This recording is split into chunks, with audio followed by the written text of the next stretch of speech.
আগামী ১ ফেব্রুয়ারি থেকে যুক্তরাষ্ট্রে খাদ্য সহায়তা কর্মসূচি স্ন্যাপে নতুন কাজের শর্ত কার্যকর হচ্ছে। ট্রাম্প প্রশাসনে নতুন আইনে বয়সসীমা ও ছাড় কমানোয় ২০ লাখের বেশি মানুষ সুবিধা হারানোর ঝুঁকিতে। সমালোচকদের আশঙ্কা এতে ক্ষুধা ও খাদ্য সংকট আরও বাড়বে। আগামী ১ ফেব্রুয়ারি থেকে যুক্তরাষ্ট্রে খাদ্য সহায়তা কর্মসূচির নতুন কাজের শর্ত কার্যকর হচ্ছে। এর ফলে ২০ লাখেরও বেশি মানুষ সুবিধা হারানোর ঝুঁকিতে পড়তে পারে বলে আশঙ্কা করা হচ্ছে। বর্তমানে প্রায় ৪ কোটি ২০ লাখ আমেরিকান স্বল্প আয়ের পরিবার ও ঝুঁকিপূর্ণ জনগোষ্ঠী এই কর্মসূচির ওপর নির্ভর করে নিত্য প্রয়োজনীয় খাবারের জন্য।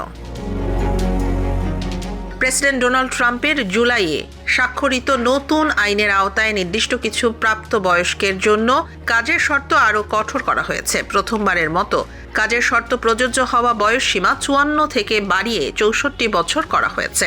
বিশেষ করে যেসব সক্ষম প্রাপ্তবয়স্কের কোনো নির্ভরশীল নেই।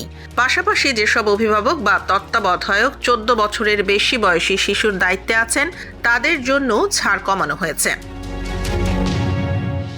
কংগ্রেশনাল বাজেট অফিসের হিসাব অনুযায়ী ২০২৫-২০৩৪ সময়ে প্রায় ১১ লাখ মানুষ নিশ্চিতভাবেই এসএনএপি সুবিধা হারাতে পারেন। এছাড়া গৃহহীন ব্যক্তি, ভেটেরান এবং ফস্টার কেয়ার থেকে বের হওয়া তরুণদের জন্য থাকা ছাড়াও বাতিল করা হয়েছে, যা সবচেয়ে ঝুঁকিপূর্ণ জনগোষ্ঠীগুলোকে আরও চাপে ফেলবে বলে খাদ্য সহায়তা সংস্থাগুলোর আশঙ্কা।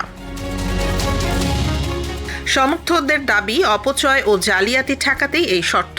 তবে সমালোচকরা বলছেন এতে ক্ষুধা বাড়বে আর ফুড ব্যাংক ও স্যুপ কিচেনগুলোর ওপর চাপ বহুগুণে বেড়ে যাবে।